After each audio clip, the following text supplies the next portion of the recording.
We're now getting a better look at the damage caused by the storms that swept through our area overnight, including 2 tornadoes. The National Weather Service analysts will confirm the strength of those tornadoes in the coming days. Right now, emergency management crews, as well as individual home and business owners, are all working to clear this debris. That while many, particularly in the southern part of West Michigan, deal with power outages, more than 40,000 people are still without power right now. We have a live look at the consumer outage map. You can see the largest outages clustered between Wayland and Kalamazoo. We also see outages to the west toward Jackson and some further north around Carson City. We have team coverage spread out across West Michigan following the impact of last night's storms. Duncan is in Plainwell, Josh is in Otsego, and Nicole is in Carson City. But we want to start first with Sarah Flynn in the tracking center. Sarah, crews need to work fast to clear that debris today as you're tracking the potential for more severe weather. Yeah, we had a lot of severe weather last night, and today will mark day 3 in a row of seeing that severe weather threat. I did want to highlight all of the storm reports that we saw last night, everything from tornadoes to hail to damaging wind gusts, of course, moving through the state of Michigan before eventually diminishing actually earlier on this morning. A lot of rain coming along with that system. That's a big concern, too. Flooding risks are really only going to increase as we move towards the end of the week and into the weekend. We're at about 2.5 inches just from yesterday in Belmont. Grand Rapids near about 2.25 inches. Parma just under 2 inches there. And again, most cities coming in at least over an inch of rain on the heels of what has been a rainy stretch of weather for us so far this month and so far throughout the month of March. Top gust 81 miles per hour in Grand Rapids. Several other locations hovering between about 40 and 60 miles per hour. Rain still coming down right now. Again, likely going to see some thunderstorms erupt later on tonight. We'll have a closer look at the severe threat there, all coming up. Sarah, thank you. Let's get back to a scene we first showed you this morning on Daybreak. Yeah, News 8's Duncan McLean is live in Plainwell. Now, Duncan, you spoke with a man whose business was significantly damaged. What did he say?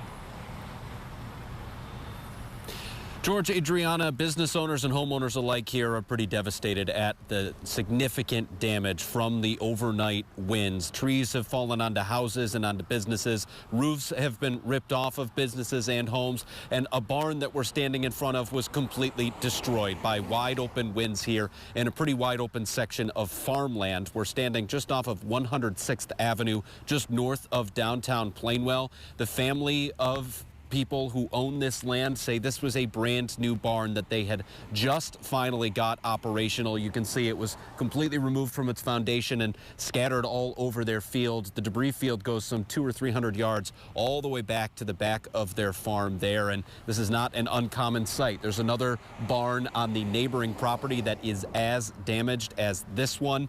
And homeowners are dealing with similar things all over the place. Now, that business owner we spoke to, he actually lives nearby and suffered through one of the tornadoes that hit this area late last year. That one affected his home. This time it affected his business. All through town, though, we heard a similar story. The winds hit right around midnight last night. People heard a pressure change, felt a pressure change, weathered the storm in their basements, and then emerged somewhere around 12:30 or 1 o'clock to take a survey of the damage. Here's what folks had to say this morning. Went downstairs, the wind intensified, got very strong, very noisy. We heard some uplift.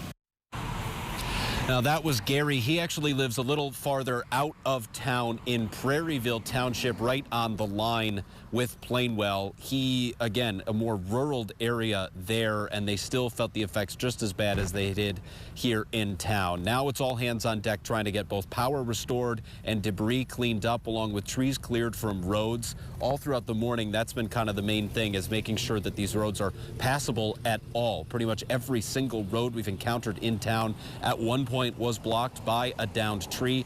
And we're not talking saplings here. We're talking trees that I couldn't get my arms around. All of them knocked over, mostly going in the same direction as the NWS continues to survey whether or not this was a tornado or straight line winds. Regardless of what caused the damage, the communities are really feeling the effects here this morning. And it's something that they say they're starting to get used to because this is happening more and more often here in this neighborhood. For now, live in Plainwell, Duncan McLean, News 8.